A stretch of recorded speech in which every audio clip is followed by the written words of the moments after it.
So this section I'm going to talk about the steam distribution chapter, and that's going to be chapter 8 in your books. It's got quite a bit of information in it, and it's going to have us go back to the section on boilers, chapter 7. We'll have a look at some web links. We'll have a look at some YouTube videos that I found, and also a nice calculator that I found. So we'll go through a little bit of stuff and even take a look at using Excel to solve one of the problems, one of the examples in the book. So here we go. Again, the chapter talks about steam distribution. What are we going to do with the steam? How are we going to do the work? And most importantly, is there a way for us to recover some of the lost heat from the processes? That's a pretty important part of what we want to do here. One of the first things we want to do is understand what the term enthalpy is. Now, if you've taken some HVAC classes, you've already learned what enthalpy is, but the book discusses it early on in the chapter, right in the first page here. So we're going to see that enthalpy is the amount of BTUs that's available in the steam or the water. And so we're going to see that this energy, a little bit of information here, atmospheric pressure, it takes 212 degrees Fahrenheit. There's about 970 BTUs to convert 1 pound of water to steam. So what we're doing is we're changing states of the water. We're going from water to steam, and so just to get it, okay, it was really, really, really, really hot water, and boom, now we're over the edge, and now we're steam. And so that is known as latent heat. Okay. Now the steam also is going to carry what's known as a sensible heat. Okay, and this is a proportional to the temperature difference between the steam when it was heated, which is kind of hard to understand, but we'll have some charts that we saw back in chapter 7 that's going to help us with. And then also we're going to get some energy due to mechanical work done with the vapor. Okay, so these are the 3 types of energy that are available in what we call enthalpy. And again, the PowerPoint shows us that. It's going to refer us back to tables 7.5 and 7.6 back in the boiler section here. And so let's go back to the textbook here, and we're going to see what this does for us. Okay, it gives us some examples shown right here.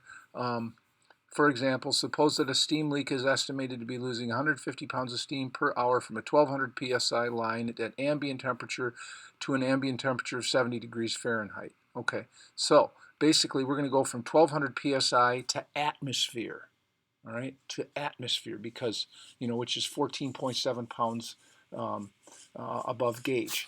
So, that actually takes you through here, and you guys can go through this on your own. But it'll have us go back to the enthalpy pages. Okay, I'm going to let you walk through that on your own, and I'm going to show you how to do example 8.1. So example 8-1 here, in one part of your plant, you're currently heating 1,000 gallons of water per hour, and we're going to start with 60-degree water, and we need to get it up to 150 degrees. Okay, not too bad. At the same time, we noticed that we're venting 100 psi, that's atmosphere, steam, to the air. We're just literally leaking it off, because if we don't, we'll have a pressure issue. Okay, and so we're going to go back to the table, and we're going to see how much energy is in that 100 psia steam. Okay, and so the question is, how many pounds per hour of 100 psia steam would be required to heat this water, this 1,000 gallons of water we're heating, if we have a steam coil that's 90% efficient, and if the steam, actually the water, leaves the coil at 70 degrees Fahrenheit. Okay, so that's kind of interesting. So again, we're doing the same thing in this example that we did up here, that we were basically flashing steam off into atmosphere. So it'll be steam for a little while, and as soon as it cools, it'll get right down to whatever the ambient temperature is in the room. That's the idea. So they're giving us the math here.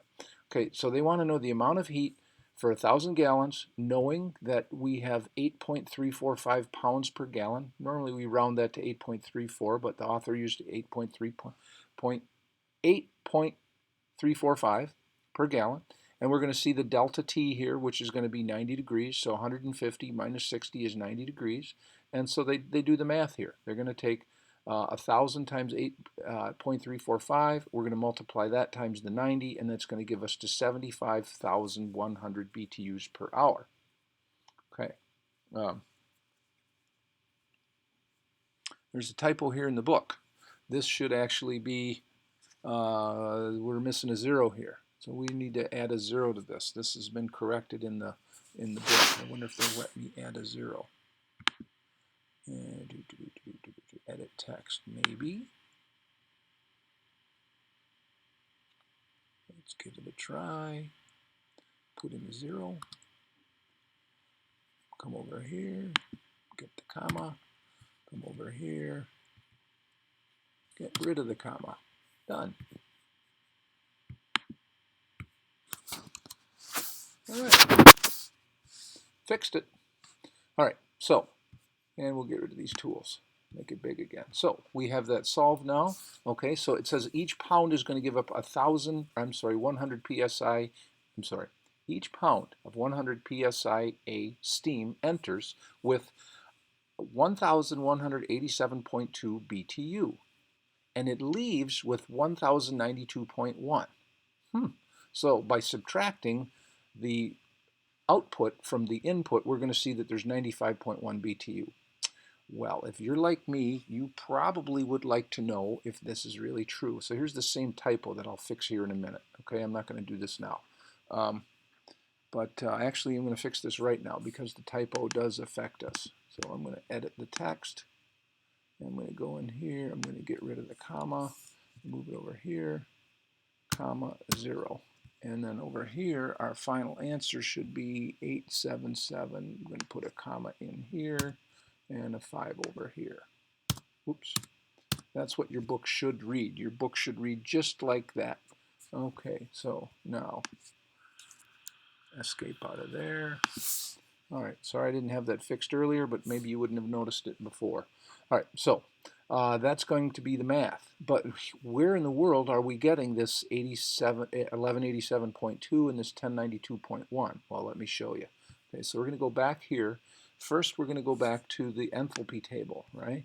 So now, so we said that we had 100 psi. So here's my 100 psi. Now again, notice I'm looking at, this is steam actually here, right? So we're going to look at the pressure side. So we've got 100 psi A here, and we come down to 100 psi. There's my 100 psi, and if I look over here on the right, it shows me that my enthalpy in BTU per pound of the steam is indeed 1,187.2, just like it says in the book. All right. Now, what's going to happen when we cause this thing to vent off to air? Well, when we vent it off to air, it's going to drop all the way down to 70 pounds, right? It's going to drop all the way down to 70 pounds.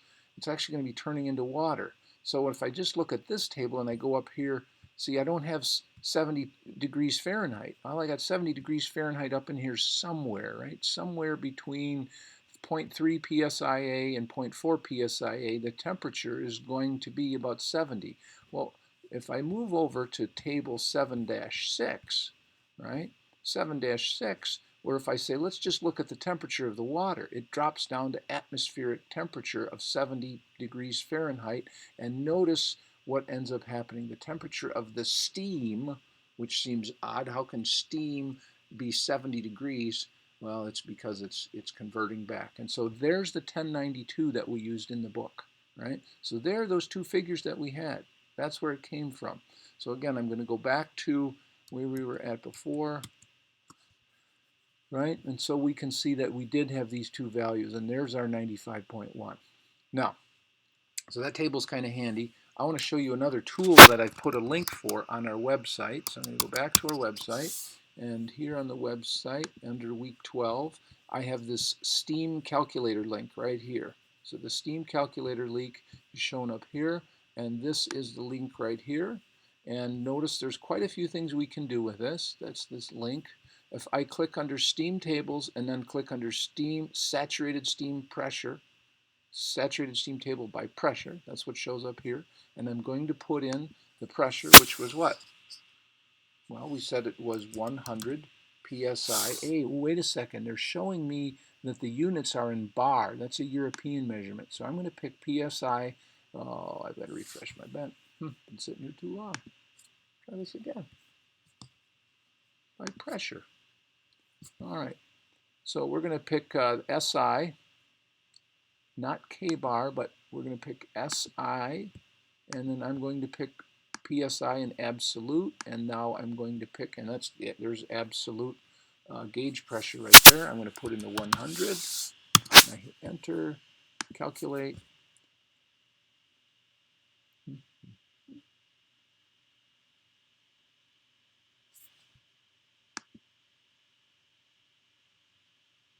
Don't think what's going on here. Refreshing the browser.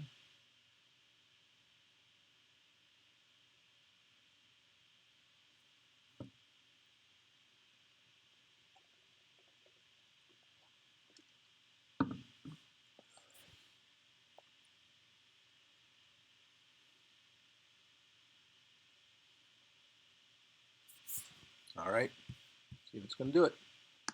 SI, PSIA, 100, calculate. Aha. So at 100, notice it's giving me these answers not in what I was looking for. See, it's giving me in kilojoules per kilogram. That's not what I want. I want to see what it is in BTUs per pound. And there's my 1187.72, right? There's my 1187.72, or point, actually, our book says 0.2. He's coming up with 0.72. All right, that's pretty cool. So that's, again, this is a tool that we could use, and you can see that there's a lot of different ways of doing it. We could also look at this temperature by, the steam table by temperature, and that's where we came up with, we'll use Fahrenheit, and in this case we'll say 70, and we'll say calculate, and there's our 1091.99 in BTUs per pound. Okay, so there's a lot of things that we can do with this. All right, so that worked out pretty well. All right, so that works great. Now I want to show you one more thing that we can do. If I go to the Excel spreadsheet, I'm going to work through this problem, right? And so the solution, which is shown on the textbook right here, right, here's my solution, right? It's showing you how I can do the math. I mentioned to you that this is pretty simple math, right? So I'm going to go back to the spreadsheet. So there's my 1,000 gallons, and there's, I put in the 8.34 gallons or pounds per gallon, and here I just had it multiply the two things together. There's my starting temperature is 60, my desired temperature 150, and then my delta T, which is subtracting the 60 from the 150. Over here, I just multiply everything together. And if you notice, the book told me it should be 751,000 BTU per hour. Huh, I'm at 750,600. Where's the issue? I'll show you here in a minute. The issue is this pounds per gallon, all right? I put in what I normally use, 8.34. Instead, they want me to use 8.345. Oh no.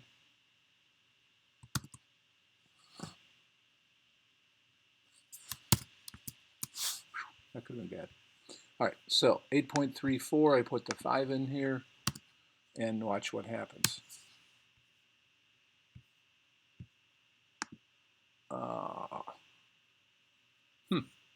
All right, so what we needed here was equals the weight times the delta T. And now I have the correct answer, and it was all because of this here.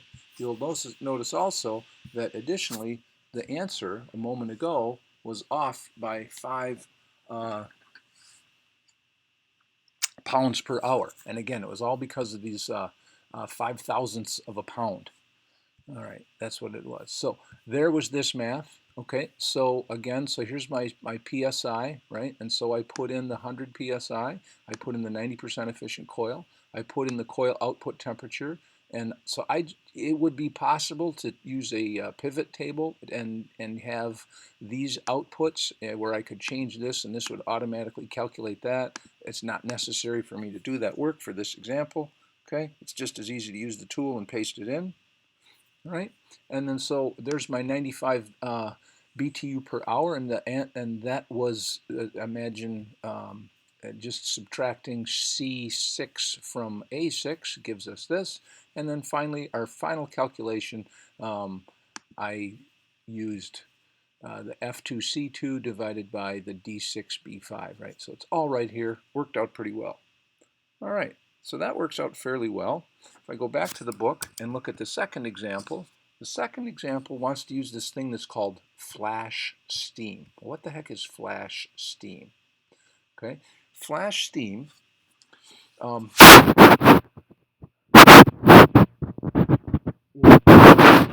type of steam. It's actually just steam. There's no difference between this steam and that steam. It's just how it's been created. Let me show you an example where I found that here. So here we go. Flash steam right here. The same people that gave us that wonderful tool says flash steam is just a name given to steam formed from hot condensate when the pressure is reduced. Okay, so this is part of the HVAC cycle that we read about back in the HVAC section here. So basically, if we're going to lower a pressure, we're going to get some steam. Okay, and so we're going to get this extra steam. That's all that is.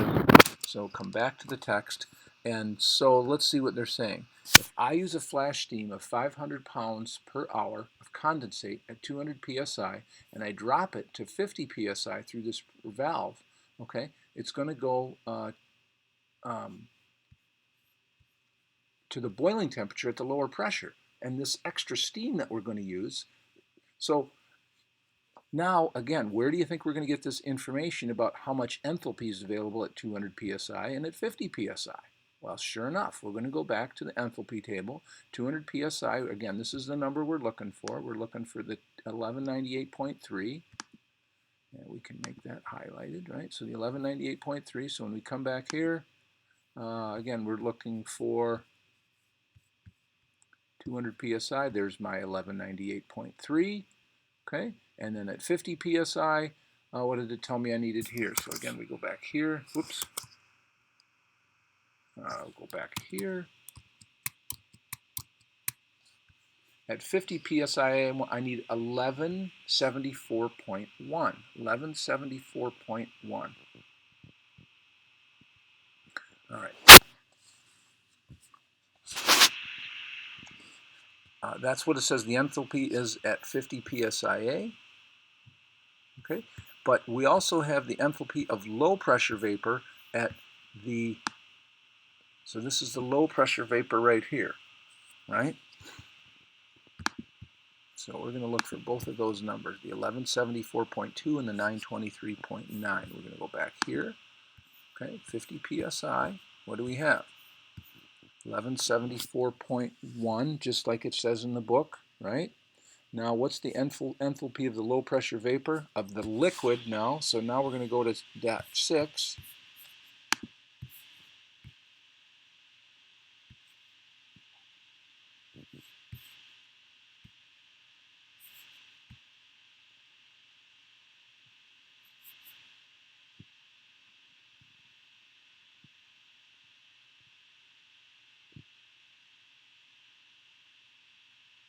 Enthalpy of low pressure vapor, 92.6.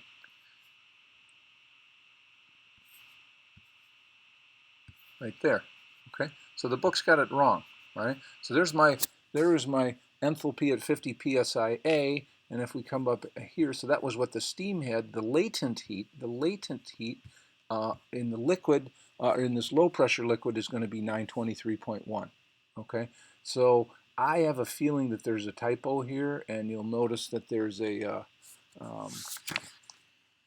it's a parenthesis there. I got a feeling that this is wrong, that this might be 9. How could we check? Well, we could probably go back to here, and we could look at our calculator here, and we could then say, what's my steam temperature? We're going to go back to, all right, what do we got here? We're going to go back to, this is my 7-5, so that's the saturated water by pressure. And in this case, we're going to put an absolute pressure of 50 psia. And we're looking for BTU per pound of saturated water. No, we wanted the enthalpy of the steam, BTU per pound.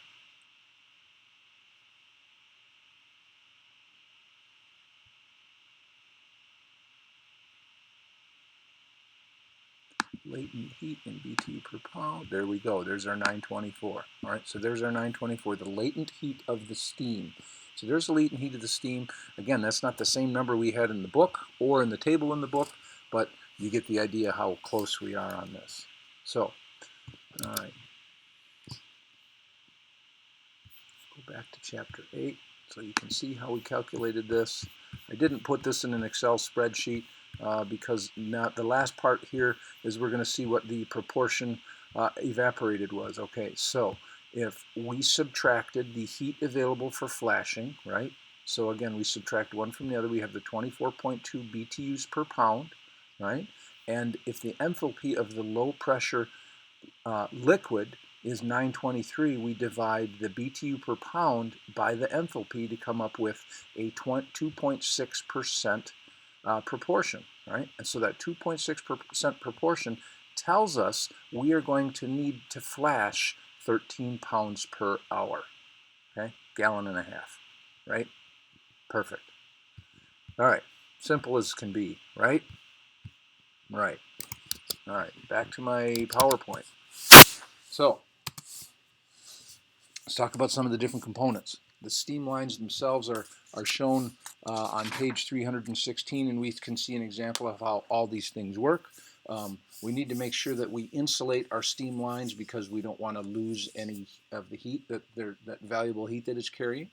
And they also talk about, the book talks about steam traps, okay? And they give us some examples of the steam traps, and frankly, the photographs, or the images in the book leave a little bit to be desired. So I went out and I found you guys a nice steam trap YouTube video. It's kind of short. Well, this one's actually kind of long, but the guy explains it really well, and it also helps us understand how the boilers work a little bit. So this is a half-hour long. You don't have to look at it if you don't want to.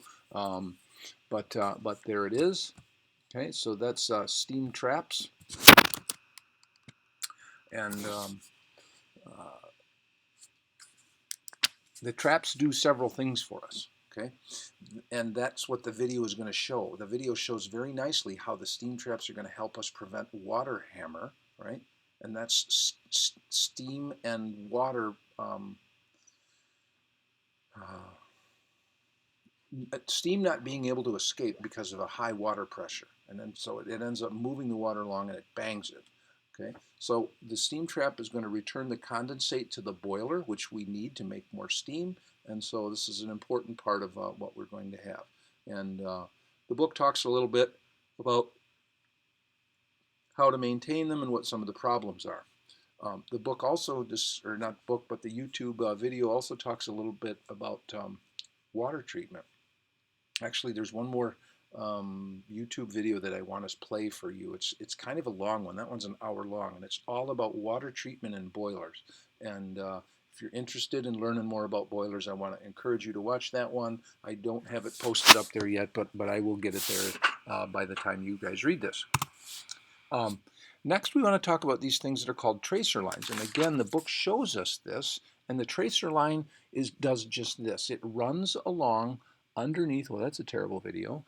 It runs along underneath the insulation next to the pipe where either the concentrate or some sort of a hot liquid is flowing. Now, when we talk about our steam lines and our pipes, right? So the pipe may not be completely full. They may have a bunch of condensate on the bottom side and steam on the top. And so what we're doing here is we're using the steam through this tracer, which is just literally there to heat it through conduction, right? To keep that steam warm, to keep that liquid warm. So when it flows back to the boiler, it's a high enough temperature, and we don't make our boiler less efficient. So the heat waste recovery, we had an example of what that was in those two examples that we were looking at here, right? Those two examples previously, um, the first one, we were literally venting off 100 psi of steam to the atmosphere because we didn't need it. So that was waste heat. We want to recover that somehow. There's different ways that we can recover that. One, we just talked about that. We used it to make the domestic water needed at the plant. Well, there's other ways we can do it. And so that's what this next section is about. Um, so we have to determine exactly what the waste heat is and figure out how much energy is in it and what we can do with it. We also have to determine if we will get that waste heat on a regular basis, and if we were to use that waste heat, would that cause a problem to where we were using it from? For example, so if we had this waste heat and we were able to take some of that energy away from it, when the condensate got returned back to the boiler, would that cause a problem? All right. So we have to look at several things involved in this. It's a pretty complicated thing. If you look in the textbook, it shows us some of the different sources of the heat on table 8-2. Right, table 8-2 talks about, we may have exhausts from direct fired industrial processes. For example, up in Portage, Cardinal Glass. They make glass. They melt sand and they turn it into glass. You think there's any waste heat there? There's a ton of waste heat there. Are they recovering it to do anything? There's I would hope that they are. So we have a very high temperature there. We can use actual cogeneration. What does that mean? That means they could take that extra heat and they could make steam, and that steam could drive a steam turbine to generate the electricity used on the plant. How about that? Okay. What else can we do? Well, we can just generate some steam that could be used for other processes, space heating or so forth, or process heating. And then finally, if the temperature is low enough, from 90 to 450 degrees Fahrenheit, we can do some supplemental heating for this. Maybe pre-treating some material before it gets put into the process or something. The beauty of this, or the reason why we want to do this, of course, is because we can reduce the fuel costs, we can reduce pollution in some cases, which could give us some credits. We could lower capital costs of furnaces. We might be using a furnace to do some heating that we could otherwise be using waste heat for. So, and then lastly, if we were making our own electricity, we could sell that electricity back to the utility company. Some of the things that we might want to consider how to recover this. So different ways to recover it. There are things that are known as recuperators or heat wheels. Basically, they're heat exchangers, and the book covers this fairly well without me having to go through this. Item by item. You can read through this on your own. The heat wheel is pretty interesting. We actually have those over at the Emergency Services School at the Truex campus. Not the health building, but the one that's all the way over by the airport. They actually have a heat wheel right there. It's very interesting. Be great to get a tour of that, wouldn't it? And then, of course, we can do things like waste heat boilers. So there's a lot of things that we can do. In order to do this, in order to figure out if we're going to be able to use this, some of the things we might need to do are figure out how much water, hot water, is needed in the plant. If it's just office people, they use about 2 to 3 gallons a day for general hygiene and maybe lunch. If it's a person in a home, each person uses 20 to 25 gallons per day. This will come in handy again later when we talk about using renewable energy. We'll use this again when we're talking about solar water heating. If you're in a hospital, there's that much more sanitation required. We're up to 40 gallons a day. So we have to then know how much we're supposed to be using, and then of course we can measure how much we are using. I've talked about this before about water heaters. The Department of Energy suggests that we lower our water heaters down to 120 degrees Fahrenheit. There's also code that tells us that we want to make sure that the water delivered to our faucets isn't greater than 120 degrees because people can be scalded. And so again, we see these codes are actually 105 degrees for bathrooms and 140 degrees for kitchens. Notice they've got the word booster here. Okay, so if I am going to need 140 degrees in the kitchen, but I have 6 bathrooms, but 1 kitchen, maybe I don't want to heat the water up to 140. Maybe I just heat it up to 105 or 110. Drop it back down, and then we're in the kitchen where I'm going to need it for my dishwasher and other types of sanitation things. Maybe I put a small booster in there that's going to just boost me the last 15 degrees or so. We also, of course, need to assess the need for insulation in all our piping. We have an insulation chapter coming up as well. Cogeneration is really interesting. Cogeneration is covered in the last chapter in the book, and there's 4 major applications for this. 3 of these, the first 3, we're basically going to be using engines to generate electricity. The steam turbine, we're going to take steam, we're going to make steam with some sort of a fuel, and that fuel is going to make steam, and that steam is going to drive an electrical generator. We could do the same thing with a gas turbine. Okay, we can burn that in some sort of a jet engine, and that engine is going to drive an electrical generator.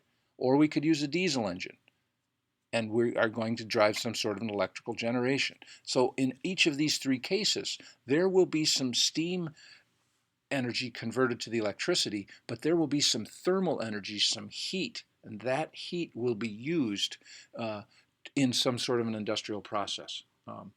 The industrial process, laundry in a hospital, heating in a facility, heating in a school, and so on and so forth. So that's what the first 3 are. Now the last one, which is called a bottom cycle operation. The first 3 were called topping. The last one is called a bottom cycle. And this is a case where we're going to be using a fuel for some sort of industrial process, like we talked about before, making a kiln for pottery, or for pottery, or for glass, like I'd mentioned here. Sorry, my phone made a beep here. Shame on me. And so what ends up happening is we have some extra waste heat from there, and we will send that to a boiler, which is going to make steam. Now, we would just be wasting it. It'd be going up and out the stack, not doing anything for me. Instead, we make some steam. What do we do with that steam? We run an electrical generator. And that electrical generator is going to offset some of the electrical use in the plant, which is really a great idea. But there's some other issues we got to think about with that. In order to be able to do this, we have to make sure that the heat that we use is going to coincide with the electrical use. So for example, does it only happen seasonally? If it only happens in the summer, but we need the heat in the winter, that's not going to work. There's the cost of retrofitting for the cogeneration, which it shouldn't be considered unless the economics are overwhelming. Like if it's really going to cost us an incredible amount of money, and of course we know how to do the math, we figure out if it's worthwhile or not. Now, this electricity we're talking about making, we have to be able to use it all. Okay? If we can't use it all, we could sell it back to the utility, but the utility cannot take a loss on it. They have got to be able to make a profit on it, or they're not legally required to sell it, which is kind of goofy. They're not legally required to buy it. I can understand their point of view, but I'll leave that at that. We also have to consider what the source for the fuel system is. Okay, if it's waste, if we're going to like we'd mentioned in a previous chapter, where we're going to get trash from the local neighborhood and make revenue off of it and then sell it. What happens when we're counting on that, on the steam that we're going to get out of this, but we no longer have the source fuel available? Okay, and then here's the last piece of it. So let's just say that Cardinal Glass decides that they want to put in a backup electrical generator. And what happens, say for example, when there's an outage in the furnace? Something's wrong, and they're not making glass anymore, and they have to shut the furnace down. Well, they were counting on the steam created from the heat to make their own electricity. Now they don't have electricity, and so now they have to buy electricity back from the power company, and they could charge a significantly higher rate because the utility is being used as a backup, and they can have some significantly higher rates than what you would have had if you were just buying your electricity from them.